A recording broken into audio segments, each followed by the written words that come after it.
High friends welcome back to my channel. आज के देखो আমরা পলিমারের পরের পার্টটা পড়ব। পলিমারের আমাদের অনেকগুলো পার্টই পড়া হয়ে গেছে, যেটা হচ্ছে তোমাদের ক্লাস 12 এর কেমিস্ট্রি বুকের লাস্টের দিকে আছে। তো সেটা আমি এনসিইআরটি থেকেই পড়াচ্ছি এবং তোমাদের আগের দিন আমি পড়িয়েছিলাম ফেনল ফর্মালডিহাইড পলিমার অবধি। আজকে আমরা যেটা পড়বো সেটা হচ্ছে মেলামাইন ফর্মালডিহাইড পলিমার। ঠিক আছে, তো আগে যারা ভিডিওগুলো তোমরা দেখোনি, আগের সবটাই পলিমারের প্রথম থেকে ছোট ছোট পার্টে পড়ানো আছে। তোমরা যারা ভিডিওগুলো দেখোনি অবশ্যই তারা কিন্তু চ্যানেলে গিয়ে ভিডিওসগুলো দেখে নেবে, অথবা প্লে লিস্ট করা আছে পলিমার হিসেবে, অথবা আমি কিন্তু আই বাটনে দিয়ে দেবো, ওখান থেকেও তোমরা চেক করে নিতে পারো। এবং খুব ছোট ছোট ভিডিওর মাধ্যমে আমি সব কটা টপিককে উল্লেখ করার চেষ্টা করেছি। ঠিক আছে, তো আজকে দেখো আমরা মেলামাইন ফর্মালডিহাইড পলিমার পড়ছি। তো এটা কি করে তৈরি হয় এবং কি মনোমার সেটাই কিন্তু মনে রাখতে হবে। দেখো মেলামাইন ফর্মালডিহাইড পলিমার, এর থেকেই বোঝা যাচ্ছে কিন্তু তার মনোমার হচ্ছে একটা মেলামাইন আর একটা হচ্ছে ফর্মালডিহাইড।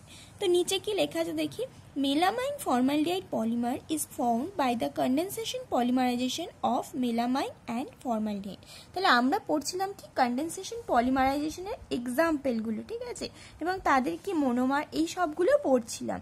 তো তারই একটা এক্সাম্পলের মধ্যে পড়ছে মেলামাইন ফর্মালডিহাইড পলিমার। তাহলে মেলামাইন ফর্মালডিহাইড পলিমারের মনোমার দুটো কি, একটা হচ্ছে মেলামাইন আর একটা হচ্ছে ফর্মালডিহাইড। ঠিক আছে, এবারে যদি স্ট্রাকচারটাকে দেখা হয়, এটা হচ্ছে মেলামাইনের স্ট্রাকচার আর এটা আমরা জানি ফর্মালডিহাইডের স্ট্রাকচার। তাহলে এই দুটো থেকে কি করে এটা আসে, তোমাদের নিট পরীক্ষার জন্য মেলামাইন ফর্মালডিহাইড পলিমারের মনোমার মনে রাখবে আর এই স্ট্রাকচারের কনসেপ্টটা মনে রাখবে যে এই স্ট্রাকচার থেকে আবার কি করে পলিমার, এটা হচ্ছে রেজিন ইন্টারমিডিয়েট তৈরি হলো। এবং পরের পাতায় দেখো তোমাদের আছে যে পলিমারটা কি করে তৈরি হচ্ছে, এই যে এখানে আছে যে পলিমারটা কি করে তৈরি হলো। ঠিক আছে, খালি এই দুটো জিনিস এখানে মনে রাখা, এটা একটা কনসেপ্ট রাখা যে কি করে পলিমারটা তৈরি হচ্ছে। তো চলো আমরা দেখি। দেখো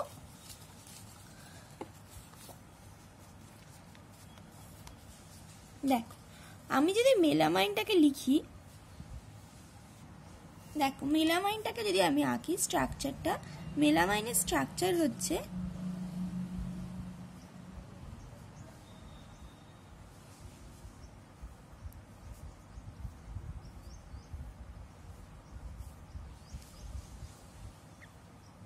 দেখো একটা কার্বন ছেড়ে একটা ফার্স্টে বেঞ্জিন রিং আঁকবো, তারপর একটা কার্বন ছেড়ে ছেড়ে নাইট্রোজেন বসিয়ে দেবো।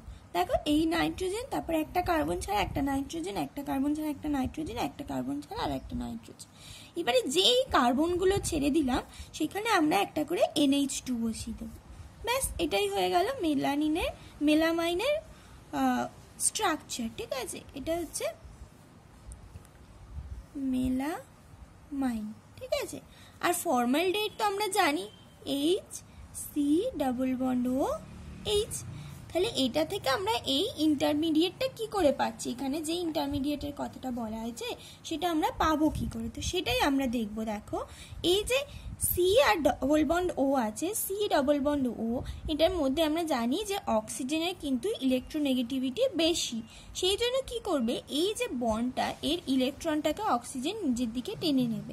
তাহলে এর উপর একটা পার্শিয়াল নেগেটিভ চার্জ, এর উপর একটা পার্শিয়াল পজিটিভ চার্জ। ঠিক আছে, আবার এই রিং এর কি হবে, এই নাইট্রোজেনের ওপর কিন্তু মানে ইলেকট্রন বেশি আছে, তখন এ কি করবে, নাইট্রোজেনের এই ইলেকট্রন যেটা বেশি, মানে যেটা ওর ওপর কি আছে, যেমন কার্বন এই অক্সিজেনের ওপর ইলেকট্রনের যে ঘনত্বটা সেটা যেমন বেশি আছে, এটার ওপরেও কিন্তু তাই, কার্বন নাইট্রোজেনের মধ্যে নাইট্রোজেনের ওপর। তখন কি করবে, তাহলে এটাও হচ্ছে পার্শিয়াল নেগেটিভ, এটা পার্শিয়াল পজিটিভ, তাহলে এটা কি করবে, তখন এই কার্বনটাকে টেনে নেবে, করে কি করবে, দেখো করে এরকম একটা স্ট্রাকচার তৈরি করবে।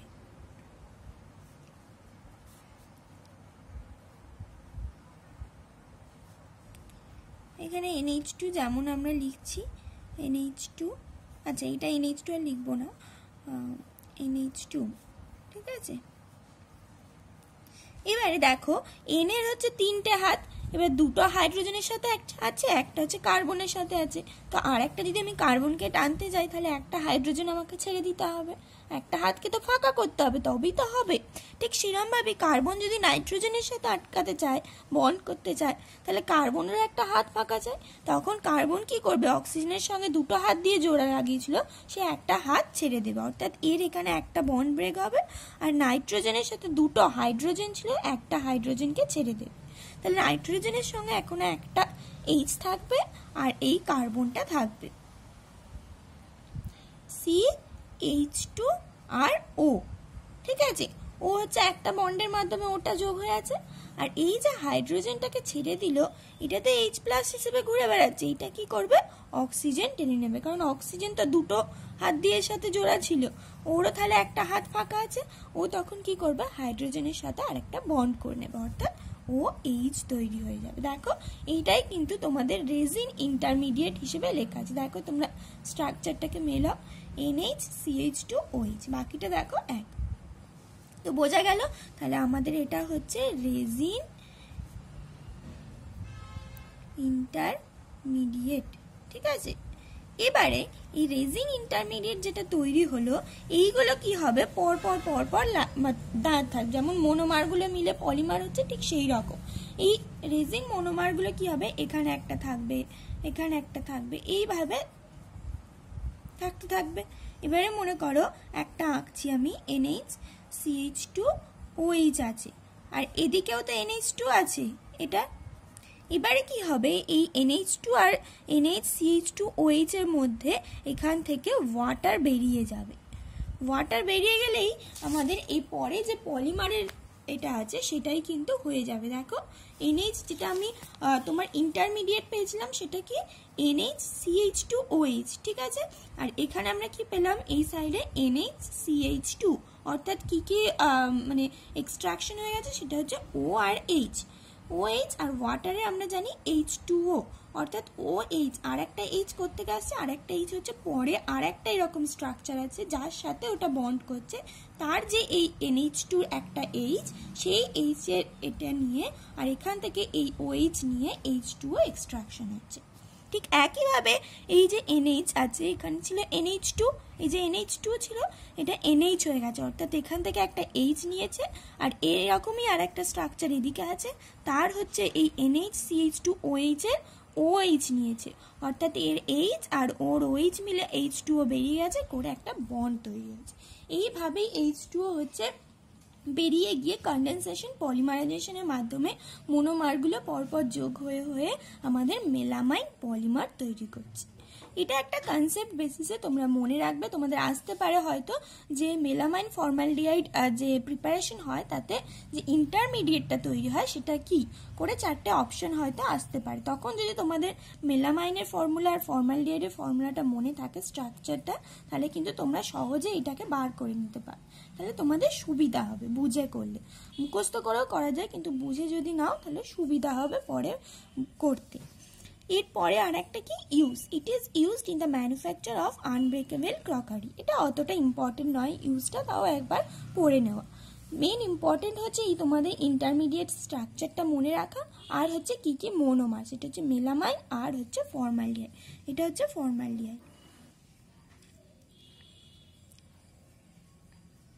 ওকে, তাহলে আজকে এই অবধি থাকুক। পরের দিন আমরা যেটা পড়বো সেটা হচ্ছে কোপলিমারাইজেশন, ঠিক আছে। কোপলিমারাইজেশন পড়বো এবং তারপরে আস্তে আস্তে ন্যাচারাল রাবার, সিনথেটিক রাবার এইগুলো পড়বো। ওকে, থ্যাংক ইউ।